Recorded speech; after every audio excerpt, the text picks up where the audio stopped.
and welcome back to This Week in New Genre Books. If it's your first time here, thanks for stopping by. My name is Amelia, and from Locus magazine, I'm about to tell you the top new science fiction, fantasy, and horror books being published the week of October 18th, 2022. I've got links for timing below if you want to skip to your favorite category, be it science fiction, fantasy, or horror. Please take a moment right now to like and subscribe to our channel if you haven't already. This is so important to us continuing this booktube feature. I like doing it. I think you like knowing about all the books, so that's your side of the deal. Just click on like, click on subscribe, and we can get on with the show. Starting with science fiction books this week, we have 2 science fiction titles. Some weeks we have 18, this week we have 2. But we're committed to a secure attachment in this relationship we have with science fiction novels, so we're gonna trust that it's okay that some weeks are light and some weeks are a bevy of books. From Veronica Roth, we saw Poster Girl out from Morrow in hardcover, ebook, and audio. This is an SF dystopian mystery novel about a woman's search for a missing girl after the collapse of a dystopian regime which maintained mass surveillance on society. From a blurb by Charlie Jane Anders, this dark, complex novel rocked my heart and left me with a renewed sense that saving the world is a job that never ends. Roth's version of magic is as flawed and fascinating as her characters, and her story keeps you guessing until the wild conclusion.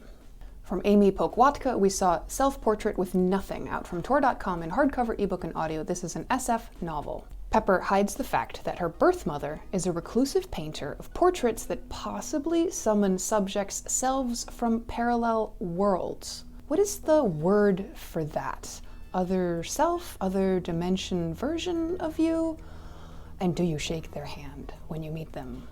Booker Prize winning writer George Saunders called this book fraught and deeply moving, the work of a genuinely exciting new talent. And because science fiction was a little scant this week, I'm going to try to make it up to you by telling you about another SF book that came out recently, Red Space Rising from Brian Trent, published by Flame Tree Press in hardcover. It came out in September 2022. From reviewer Paul DiFilippo in Locus, Brian Trent's 4th novel is a plasma-propelled gore, violence, war, and politics-fueled waking dream of a military conspiracy techno-novel as sleek and fast as an alien spaceship. There's a lot of great, wild, speculative tech in this book, but the main conceit is the now familiar one of recording the essence of people, brain/mind downloads, and then uploading them into newly fabbed bodies. It's a kind of functional immortality, but the novum also lends itself to potent problems of identity as well as a kind of time travel. Perhaps the earliest, fullest exfoliation of this notion was Varley's The Ofuichi Hotline, published in 1977. Just a few years later, in 1982, Rudy Rucker launched his Where tetralogy that advanced the idea considerably. Along the way, Greg Egan got his brilliant licks in, but perhaps the most streamlined and naturalistic usage of the trope came with Richard Morgan's self-assured and powerful debut, Altered Carbon, in 2002. The recomplicated adventures of its devil-may-care body jumper Takeshi Kovacs stamped the gold template for such tales. Retrospectively, Morgan became the guy to model yourself on. I'm sure Trent has read all the above books. This is all still from the Paul DiFilippo review, by the way, since his own iteration of the trope platforms itself thereon, then leaps to new heights. Okay, so I share this review at length because I think it's nice for all the writers out there to remember that pretty much every story has been done before in some way, but there's always room to do new and fun things with the plot and ideas of science fiction, fantasy, and horror. Next up, we'll move on to cover horror books. I have 9 horror titles to tell you about, plus 1 nonfiction title will sneak in. I might not be very good at being sneaky. I have learned that you cannot be sneaky when you tell people what you're doing. Like, if you want to cover the check, just pick it up off the table. Don't announce that you're going to cover it. If you announce it, they might try to fight you for it, and then you have to snatch it out of their hand. Yes, I did this recently. I did get to pay for it, though. Anyway, from editor Paula Guran, we saw The Year's Best Dark Fantasy and Horror Volume 3 out from Peer in trade paperback. This Year's Best anthology with 23 stories is from 2021, the 2nd volume in the series from Peer after 10 from Prime. The table of contents boasts a remarkable list of names including Zen Cho, Elizabeth Hand, and Alex E. Harrow. From New York Times bestselling author Jason Pargin, we saw If This Book Exists, You're in the Wrong Universe, out from St. Martin's in hardcover, ebook, and audio. This darkly humorous horror novel is 4th in the John Dies at the End series. The earlier books were originally published under the pseudonym David Wong. In this volume, Dave, John, and Amy investigate when the owners of a toy and its connected smartphone app report that it's demanding flesh. From British author and sometimes editor Mark Morris, we saw an original horror anthology, Close to Midnight, out from Flame Tree Press UK in trade paperback, hardcover, and ebook, the third volume in an annual series with 20 stories. Authors include Nathan Ballingrid, Gemma Files, Christopher Golden, Lisa Tuttle, and Aaliyah Whiteley. From Luke Dani Blue, we saw Pretend It's My Body. From Amethyst Editions in trade paperback and ebook, this collection comprises 10 short stories exploring dysphorias of the body and reality. From PD Cacek, we saw Sebastian, out from Flame Tree Press UK in hardcover, trade paperback, and ebook. This is a horror novel about a man who grows worried as his mother becomes obsessed with a child-sized, featureless plastic mannequin she calls, you saw this coming, right? Sebastian. From Adam Soto, we saw Concerning Those Who Have Fallen Asleep, out from Astra House in trade paperback, ebook, and audio. This is a collection of ghost stories called Weird in All the Best Ways Possible by Locus reviewer Gabino Iglesias. Iglesias says, these stories show fragments of much larger universes, enticing you with what they give as well as with what they suggest. From Robert Louis Stevenson and Leslie S. Klinger, we saw the new annotated strange case of Dr. Jekyll and Mr. Hyde, out from Mysterious Press in hardcover and ebook. This is an annotated version of the classic horror novel by Robert Louis Stevenson, published by Scribner in 1886, offering historical context and an introduction by Joe Hill. Over 150 color images, includes bibliography and 4 appendices on the notebook draft, the printer's copy, notable dramatic adaptations, and graphic adaptations.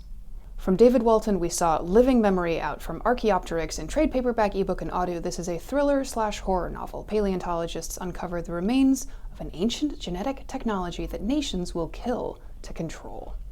And that nonfiction title, I Said I Would Sneak In. From Bev Vincent, we saw Stephen King, a complete exploration of his work, life, and influences, out from Quarto Publishing Group in hardcover and ebook. This is a critical look at King's life and career, timed for King's 75th birthday. Includes archival photos and documents from King's personal collection, and appendices with bibliography, filmography, and more. Finally, we'll tackle fantasy. I've got 9 new fantasy titles I'm going to tell you about that are coming out this week. From critically acclaimed former MacArthur Fellow George Saunders, we saw Liberation Day, out from Random House in hardcover, ebook, and audio. This is a collection of 9 subversive stories. In an interview with Time magazine, Saunders said this about storytelling in today's world. If you think about how you came to love stories, somebody told you one when you were young, and it got under your skin in a way that was disproportionate. I remember going to see Mary Poppins as a kid, and of course, falling a little bit for Julie Andrews, but also falling a little bit for the whole world. And then later, going to see Jaws, the same thing happened. We can't say that storytelling is just some outdated thing that we should bring back alive for old time's sake. It's the central thing that we do, and we're really good at it. From Randy Pink, we saw We Are the Scribes, out from Fywell and Friends in hardcover, ebook, and audio. This is a young adult fantasy novel and a story that blends the past and the present, following 2 characters as they find their voices. Ruth receives written messages from the past sent by Harriet Jacobs, who wrote the 1861 autobiography, Incidents in the Life of a Slave Girl. Author Randy Pink works for National Public Radio. Into White was her debut novel. From Stephen Blackmoore, we saw Hate Machine, out from Daw in trade paperback and ebook. This is an urban fantasy/noir novel, number 8 in the series, about LA necromancer Eric Carter. Carter needs to rescue a friend's trapped soul, but the powerful artifact required to save her has been stolen. Chuck Wendig, author of Wanderers, said this: demons and dark magic and gods of death, what's not to like? Blackmoore's hard-charging prose hits like a bullet fired from a cursed gun. From Kelly Andrew, we saw The Whispering Dark, out from Scholastic Press in hardcover, ebook, and audio. This is a young adult dark fantasy novel. A deaf girl joins a prestigious university program that trains students to slip between parallel worlds. From Nafiza Azad, we saw Road of the Lost, out from McElderry in hardcover and ebook. This is a young adult fantasy novel. Croy believes herself to be a humble brownie until a book starts to break the enchantment on her, driving her to undertake a quest to find her true identity. From Laura Ann Gilman, we saw Uncanny Times, out from Saga Press in trade paperback and ebook. This is a historical fantasy novel, first in the Huntsman series. In 1913 America, huntsmen protect humanity by fighting the uncanny. From Sacha Lamb, we saw When the Angels Left the Old Country, out from Levine Querido in hardcover and ebook. This is a fantasy novel. Uriel the angel and Little Ash the demon track down a young emigrant from their shtetl who has gone missing in America. From Rati Mehrotra, we saw Night of the Raven, Dawn of the Dove, out from Wednesday Books in hardcover, ebook, and audio. This is a young adult fantasy novel inspired by medieval India. Katyani was raised to become an advisor and protector of Crown Prince Ayan, but tragedy strikes before her training is complete. And finally, from David Slayton, we saw Deadbeat Druid, out from Blackstone Publishing in trade paperback, ebook, and audio. This is a fantasy novel, the third book in the Adam Binder series about a backwoods man with the sight. That wraps up this week. Thanks for spending some time with us. At Locus, we want to tell you everything relevant that's happening in the science fiction, fantasy, horror publishing space. We appreciate your eyes and ears, your likes and subscribes. Please help us convince YouTube that people still read actual books.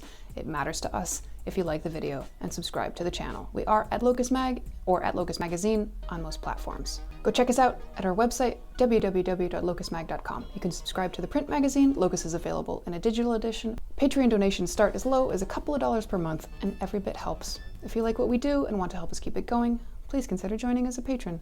We are a 501c3 nonprofit. Come back and see us again soon, and we'll be here next week with more new books.